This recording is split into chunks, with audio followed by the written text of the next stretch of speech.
Hi guys, it's Steph. I'm with Jake. Look who's here. We've got alcohol, so. And we have alcohol. We've already had like 2 cocktails and some wine, a whole bottle of wine. Some wine. Something that's cool is Jake and I met, I mean, I say we met, but I was actually like a fan before we became friends, so it's one of those things. I am so triggered by that word. I used to watch Jake on YouTube and it was like, oh my god, Jake Edwards. And then I went to this meetup and I was like, what a fucking loser. No, I was like, he's just really chill and kind of a nerd like me in a good way. And then we like really got on and now we're friends and it's cool. Stalk your celebrity obsessions enough and you'll become friends. No, I'm kidding. They will never let you down, Don't do I promise. that. Don't do that. But Meeting your heroes is never disappointing. For me, that's actually true. Everyone I've met that I loved has like fully lived up to the hype. I mean, every single time I've met Tyler Hoechlin has been... You guys missed out on some deep ass conversations. Literally about deep asses. Dirty, dirty bitch. Pardon me. That was a solid 6.5. Thank you. Maybe even a Pardon 7. me. Who just says wowzers in casual? It's like, chill. what? I did finger guns last week. Like, it's chill. Did not think you were going to follow that up with guns, but... Oh my god, I just choked. Daddy. Obliterate my anus. Jake didn't know until today that Harry Styles has 4 nipples. Didn't know. Didn't even know. 4 nips. I'm sure it's, yeah. There. He has like 2 regulars and then 2 just, I don't know where, dotted around somewhere on his abdomen.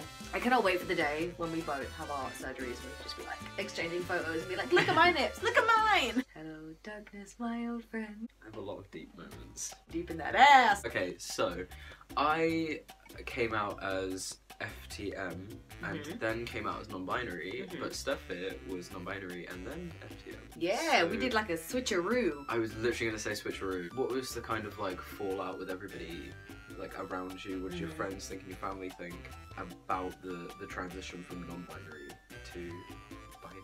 When I came out as non-binary, most people didn't pay attention to it. For like those 2 years, my friends at uni were great with it, but I was just getting shit from everyone in my home life. And then I came out as a trans guy, and then all of a sudden everyone's like, yeah, we're on board, that makes sense, we get it, he. I love them to bits differently, That was a genuine identity that I related with and identified as for 2 years. And it's like, I understand that it's difficult and some people don't really get it, but you have to try. Whereas I didn't have that transition from non-binary to trans man because most people in my life just didn't pay attention to the non-binary stuff, which really sucks. It makes me angry for current non-binary people because it's like I dealt with it for 2 years and it made me feel shit. A whole lifetime of having to constantly introduce yourself to people and say your pronouns, whereas I know that there's hopefully gonna come a time when I pass a bit and I'm not gonna have to say to people, I'm a trans guy, nice to meet you. They're just gonna assume he. Non-binary people get assumed everywhere. Yeah, I feel like it took me a while to get to this point where when I was in a safe space I stopped assuming, like, I never assumed a pronoun. Yeah. So when I'm in a safe space I always default to they. Yeah, for sure. Until I have the opportunity to ask someone's pronouns. Like, it doesn't really matter to me how they present unless somebody says something that identifies their pronoun before I get a chance to ask. Yeah. And then I'll often still like double check that is their actual pronoun before I use it like widespread, just because it feels like that should be the way it happens. Like, that should be people's default. That should be what. And I say to cis people, like, ask if you're not sure, and they go, oh, I can't, that's offensive. And I'm like, no, it's more offensive assuming and then just misgendering something. I'd rather somebody say, what are your pronouns, rather than just say, oh, so she told me. That would really fuck me off. But if you said, what are your pronouns, I'd very happily say he, him, hi, nice to meet you, I'm a trans guy. I think if people ask, I feel 10 times more safe than... For sure. Even if people assume it right. I don't know, like, getting he pronouns all the time is great, but getting they pronouns is awesome as well. But anytime anybody asks me what my pronouns are, it's just nice. It's such an identifier that they're aware that trans people exist, so I don't feel like I have to skirt around the issue. It's a very brave thing and something that I find myself so conscious about.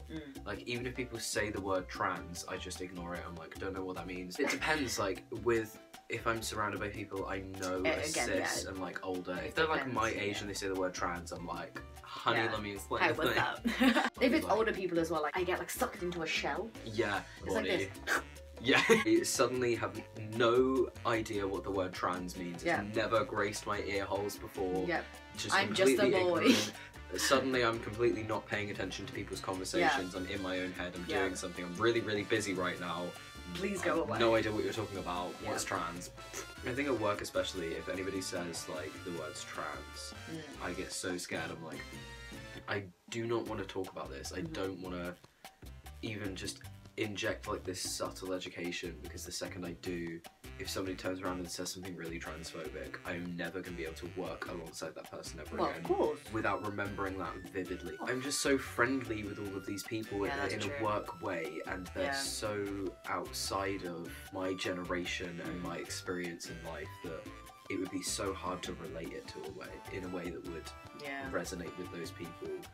And which is kind of sad, because it's like those are the people you should be reaching. I think it's easier when you're part of a minority that has experienced hate and you've been marginalised. You are so hyper aware of other people experiencing that. So you, like, people are just like, oh my gosh, you're so friendly, you're so like nice to me even though I get discriminated for this thing, and it's like, I don't care, like it doesn't register on my radar that there is this thing about you that other people discriminate. I think it's just nice knowing when you meet somebody that is part of a minority, even if they're not aware of it, you're just silently like, I am an ally. You just have this this thought in your head that if anybody says anything, you're gonna be like standing right next to this person, like, oh fuck you up. Oh fuck you up. I'm an eggy egg. Oh my god, I'm an entire egg. Happy Easter! That transformation this needs no explanation. Kill me. It's a great yolk.